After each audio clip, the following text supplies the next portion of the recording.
afternoon, everyone. How y'all doing? Oh, good. I see some waves. Yeah, hello. My name is Soraya Keating, and I am the director of the show you're about to see, A Midsummer Night's Dream. Anybody know who wrote this one? Yeah, Shakespeare.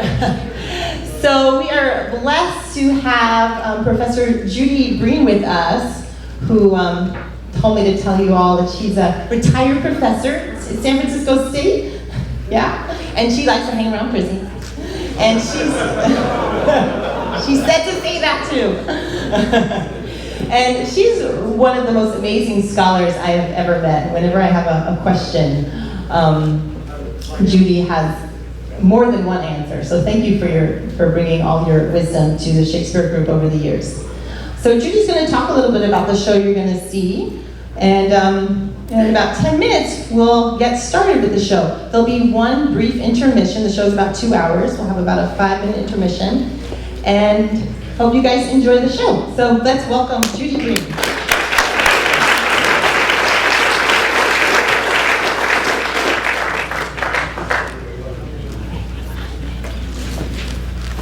Where's the thing I put my tablet on? Gone. I will have to act. Okay. Can you hear me? Okay. All right. Well, Midsummer Night's Dream. A dream can be a nightmare, as well as a dream. Midsummer Night's the longest night of the year, and this. Yes, I'd love to stand. Thank you very much. Okay. And, okay, that's wonderful. This play, Midsummer Night's Dream, Shakespeare set in Athens.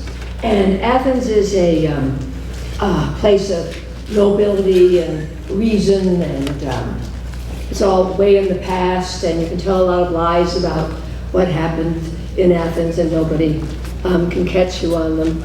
And there's 4 plots in this play, and that's just what I want to set you up with. And the first plot is with the Duke of Athens, Duke Theseus, and his bride, Hippolyta. And Hippolyta is about to be his bride because he has conquered her in battle.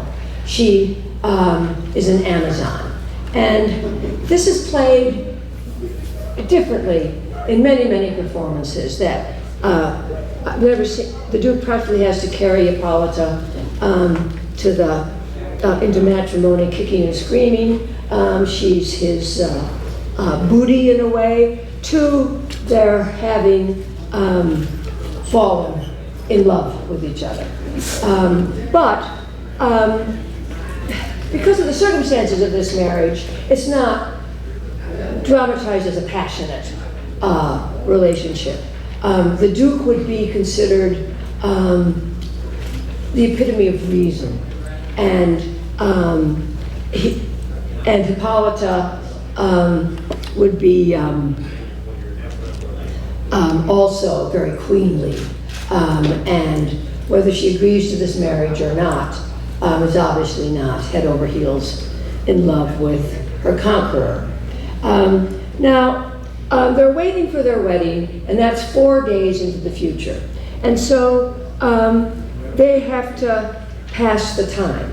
And the whole play revolves around the 4 days that Theseus and Hippolyta have to wait for their marriage. And then it gets really intense once they are married towards the end of the play and have to wait for the nighttime when their marriage will be consummated.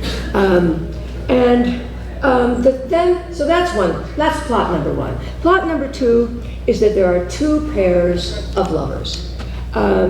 And these lovers are young aristocrats, and they are planning to marry, except that one of the ladies has decided she doesn't love the one she thought she loved anymore, wants to get rid of him and marry one of the other guys. And her father is furious. In these plays, very often, a father is a heavy.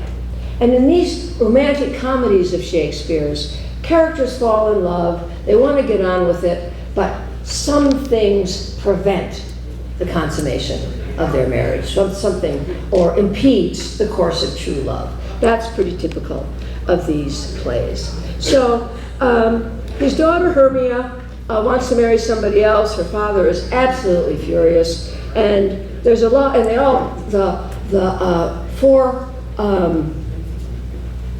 two partners, the four about to be married people, they run off to the woods, which is a big part of this play. Theseus and Hippolyta pretty much stay in the city where reason prevails, but a lot of these other characters are going to show up in the forest where passion, imagination, blunders, mistakes prevail. Okay, then plot number 3, which I cannot describe without smiling with joy.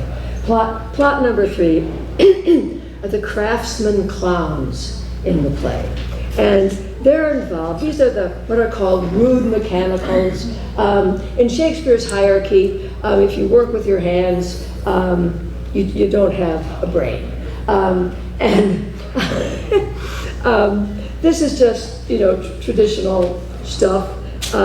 Nobody takes this very seriously, except that Shakespeare's day was very class conscious. And these craftsman clowns are going to want to join in, and they want to put on a play to celebrate the Duke's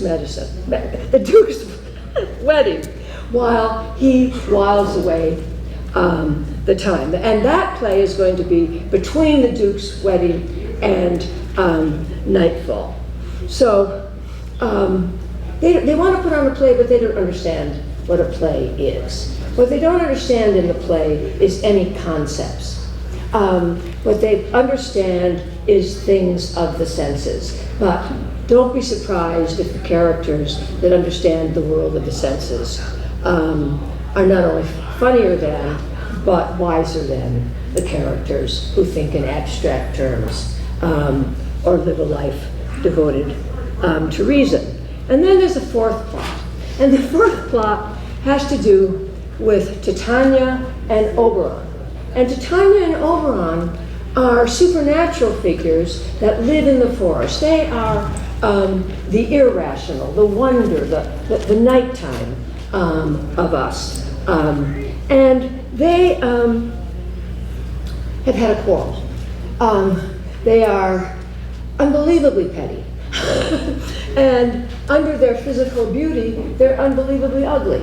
And they are fighting over a child that I can't remember right now how they get that child. It's a foundling child of some sort. And if they were left to their own devices, they would pull the child apart to decide who gets this boy. And that quarrel has to be resolved. So what we watch is we watch how all these different messes get settled. And then we see one of the most wonderful things you'll ever see on stage, which is the play that the rude mechanicals, the craftsman clowns, the country figures have written to celebrate the nuptials. Okay. Does anybody have any questions? It's hard for me to anticipate what you'd like to know or need to know. You'd probably like me to sit down and let the play proceed. Is there anything at all okay.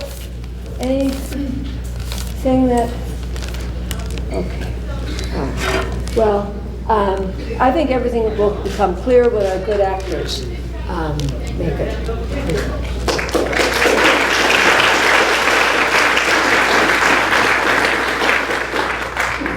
Hello.